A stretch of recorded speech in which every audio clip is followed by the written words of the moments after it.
그렇게 웃고 즐기는 사이 사촌들 많이 친해지고 가까워졌다. 이젠 누가 봐도 가족의 모습이다.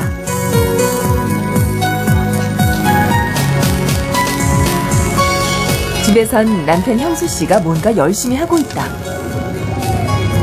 채소를 다듬고 있는 것 같은데 자세히 보니 열무다. 손님들 대접도 하고요. 또 여기서는 음식이 그래서 좀 매콤한 게 김치 같은 게 있어야 돼요. 스리랑카에서 열무를 어떻게 구했을까? 사실 형수 씨는 처갓집 식구들과 함께 한국 채소를 길러서 팔았었다. 하지만 경험 부족으로 실패, 한국으로 돌아가야 했다. 이제 제가 이제 여러 가지 사정에 의해서 이제 한국으로 가게 됐는데 그러고 나서 이제 처남이 계속 하는 겁니다. 그 뒤로? 예. 비록 자신은 실패했지만 그 경험을 바탕으로 동생들이라도 자리를 잡아 예, 다행이다. 한국에서 올 때 가지고 왔습니다. 형수 씨는 한국 예. 열무의 맛을 제대로 보여주기 위해 김치를 담그고 있는데 고춧가루에 멸치 액젓까지 듬뿍 넣고 손맛을 제대로 발휘하고 있다.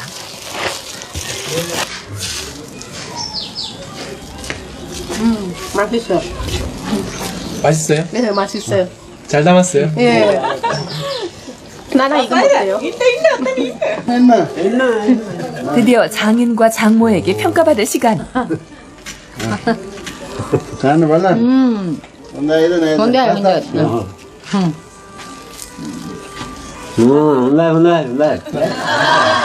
이번엔 어린 조카 차례. 애써 태어난 척하지만 김치의 매운맛에 적잖이 놀란 눈치다. 우리 식구들은 그래도 좀 다들 먹어봤을 텐데 처음 먹어본 사람이 있을 거예요. 그 사람들은 무슨 맛인지 모를 거예요 지금. 아이라 가족, 가까운 동네 사찰을 찾았다. 절은 신성한 곳이므로 신발을 벗고 모자를 벗는 등 이해를 갖춰야 한다. 스리랑카에서는 좋은 일이나 나쁜 일이나 모두 스님과 함께한다. 생활 속 불교를 실천하는 대표적 남방 불교다.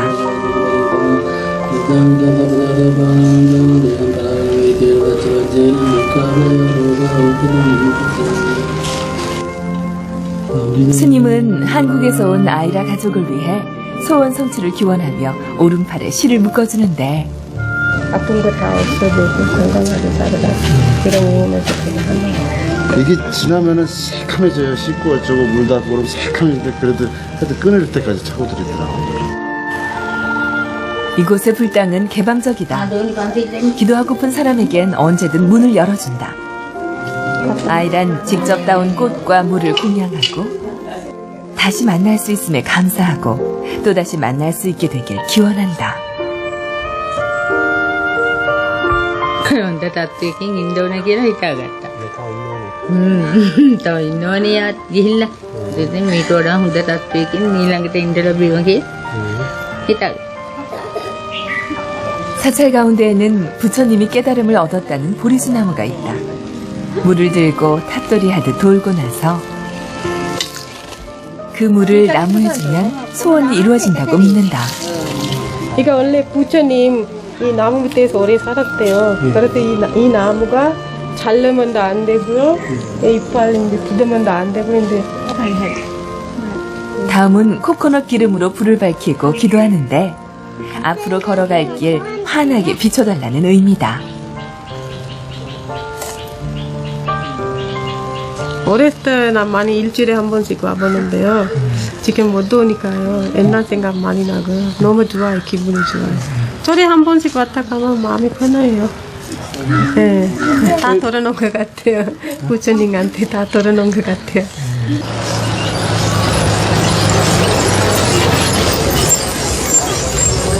절에 다녀온 가족들, 스리랑카 버스를 이용해 또다시 길을 나섰다. 이곳 버스엔 손님을 안내하고 요금을 징수하는 사람이 있는데 예전 우리나라 안내함과 같은 역할이다. 버스가 향하는 곳은 스리랑카 홍차의 대표 산지. 사방이 초록 물결이다.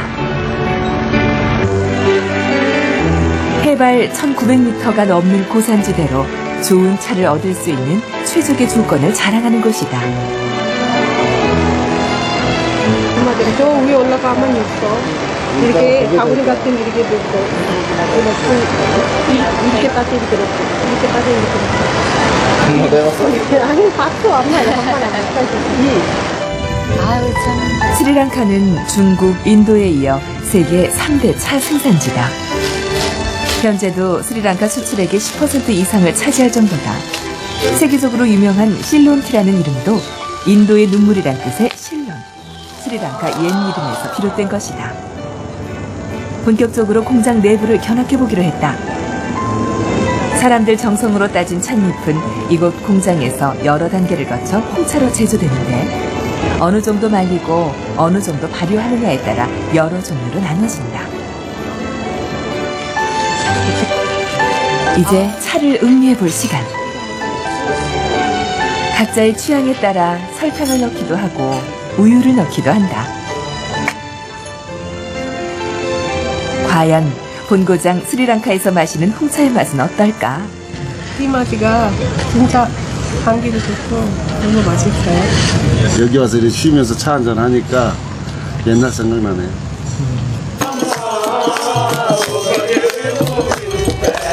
한국으로 돌아가기 마지막 밤. 가족들이 잔치를 벌였다. 우리나라 장구를 닮은 악기와 풍금같이 생긴 악기까지 등장. 흥을 돋웠다.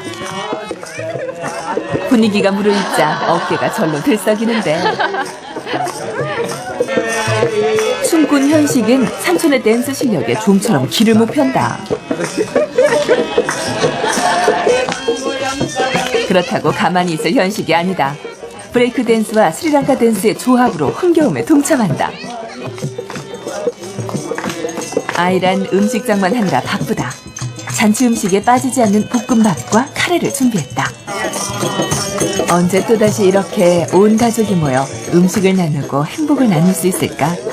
짧은 시간이지만 오래 기억될 추억을 나눈다.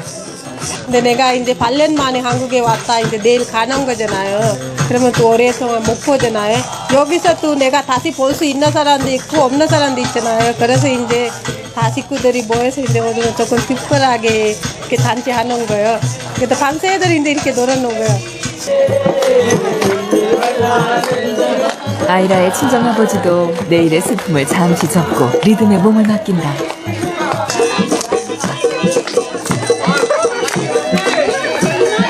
아이라 역시 가족들과 어울려 춤으로 아쉬움을 달랜다.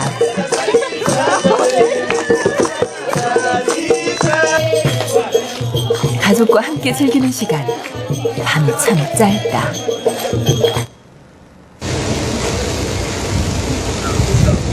한국으로 돌아가야 하는 날.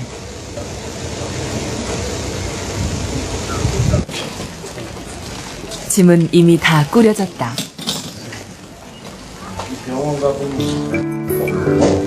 하지만 떠나보낼 마음의 준비는 아직이다.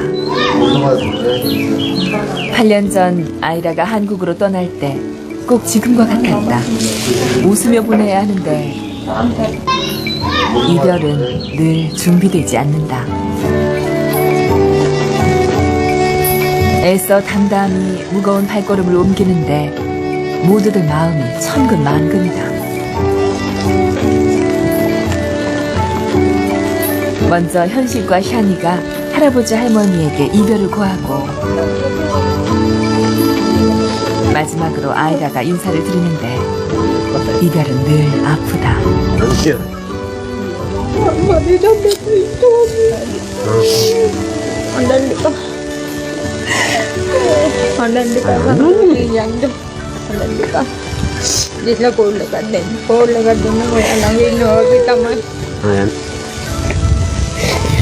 지난 헤어진 때도 조만간 다시 만나자 약속하고 8년이나 걸렸다. 이번에 가면 또 언제 다시 올 수 있을까? 기약조차 할 수 없다. 떠나는 사람도 보내는 사람도 감정을 추스르기 힘들다.